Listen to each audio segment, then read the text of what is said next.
ఇద్దరు కలిసి మాట్లాడుకుంటున్నారు కొన్ని అనుకుంటారు, పాపమే ఎలా కొడుతున్నాడు, ఆవిడికి ముక్తి ఎప్పుడు లభిస్తుందో అంటారా అంటారు. ఎవరి నుంచి ముక్తి కావాలి వాడికి? ఆవిడికి వాడి దగ్గర నుంచి ముక్తి కావాలి. కొడుతున్నాడు, చంపుతున్నాడు, వాడి నుంచి ముక్తి కావాలి. ఇప్పుడు నీకు ముక్తి అంటే అర్థమైందా? ఏమిటి అర్థం? వాడి పీడ విరగడం, విరగడై ఈవిడికి విడుదల కావడం, ఇదే ముక్తి అంటే. మామూలు విషయాలు మనుషుల దగ్గర ఉంటాయి. మన దగ్గరికి వస్తే ఆత్మకి ముక్తి కలగాలి. దేని నుంచి ముక్తి కలగాలి? శరీరం నుంచి ముక్తి కలగాలి. ఇప్పుడు ఈ జన్మలో అంటే కొంచెం నోరు ఇచ్చాడు, బుర్ర ఇచ్చాడు, మాట్లాడుతున్నాం, పాడు చేసుకుంటున్నాం, ఏదో చేస్తున్నాం. కానీ నిజంగా దేవుడిని అయితే నేను కోరకూడదు, మనం ఏం అడగకూడదు. ఆయన ఎలా నడిపిస్తున్నాడో నడవడం వరకే మనం చేసేది. మన ఆళ్వారు ఒక మాట చెప్తారు, భగవంతుడా నన్ను బాగు చేసుకుంటావా నీకే ఆనందం, నన్ను పాడు చేసుకుంటావా నీకే దుఃఖం కదండి. అందరూ నీ ఇష్టం, మాకేం సంబంధం లేదా, నేను నీ వాడిని, నీ దగ్గరున్నా. కళైవాయ్ తున్వం కళయా దొరివాయ్ కళైహన్ మత్తిరే అంటారు ఆళ్వారు.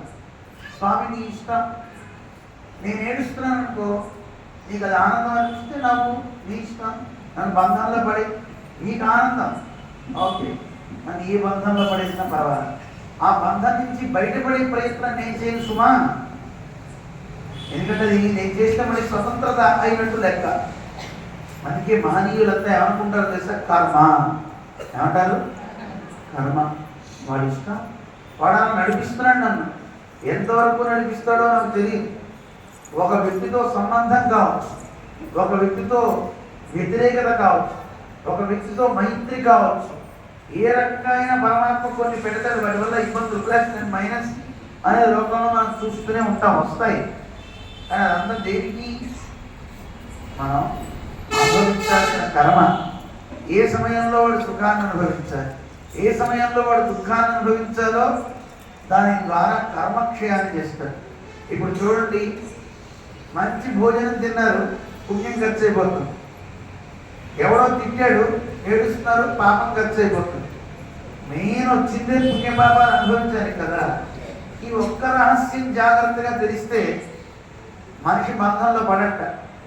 కానీ ఈ ప్రకృతి మా ఎంత గొప్పదంటే, ఎంత తెలిసిన వాడైనా చదువుకున్నవాడైనా బంధంలో పడిపోతాడు, ఈ మాయలో పడిపోతాడు.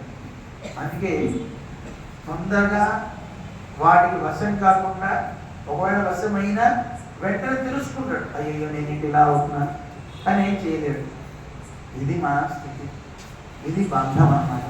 ఈ బంధం నుంచి బయట పడేసేవాడు ఆయనే. అందులో కృష్ణ నీ ఇష్టం, నేను ఏడుస్తున్నా, ఏడిచి నా పాపాన్ని క్షయం చేస్తున్నావు, కానీ ఆ సమయంలో కూడా నన్ను వదలకే, ఎప్పుడు నువ్వు నాకు గుర్తురా. అందుకే భక్తులైన వాడు ఏడ్చేటప్పుడు కూడా కృష్ణ కృష్ణ అని ఏడుస్తారు. అంటే దేవుడు వాడు వదిలిపెట్టాడా? వదల్లా.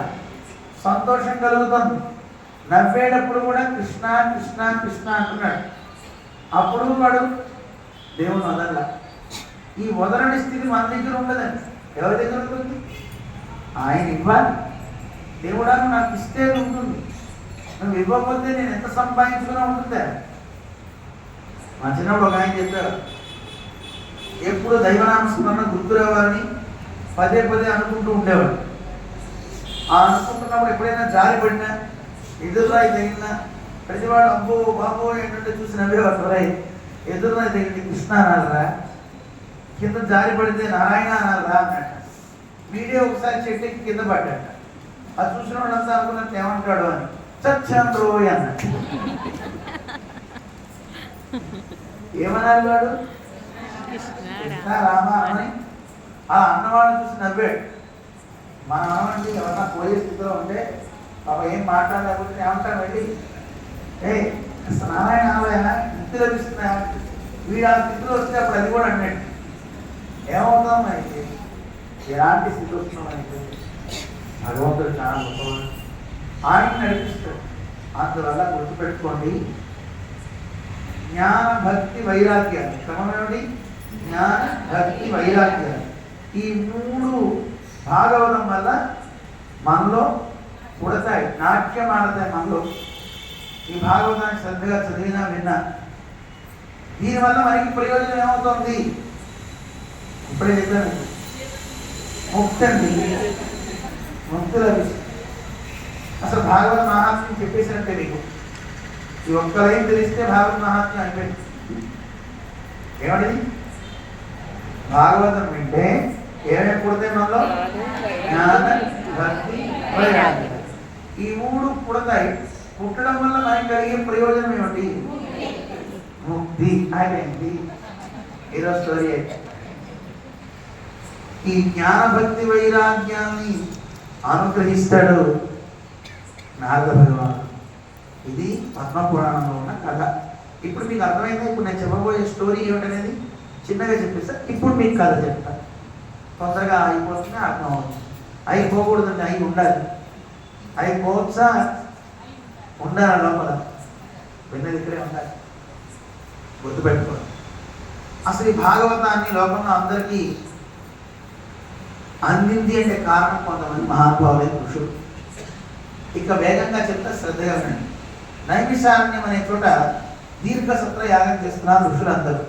వాళ్ళందరూ తపస్సు చేస్తూ ఉదయం సాయంత్రం యజ్ఞాలు చేస్తూ, ఉదయం అంతా యజ్ఞాలు చేస్తారు. సాయంత్రం అందరూ కలిసి కూర్చొని పురాణ ప్రవచనాలంతా వింటూ ఉంటారు. ఆ పురాణాలన్నీ చెప్పేటటువంటి ఆయన పేరు సూతుడు అని పేరు. ఆయన ఎవరో రేపు మళ్ళీ వస్తున్నప్పుడు చెప్తా. ఆ సూతుడిని అడిగారు, సూతాఖ్యాహి కృష్ణ కర్ణాయన రసం మమ కర్ణ రసాయనం. ఏమయ్యా సూత,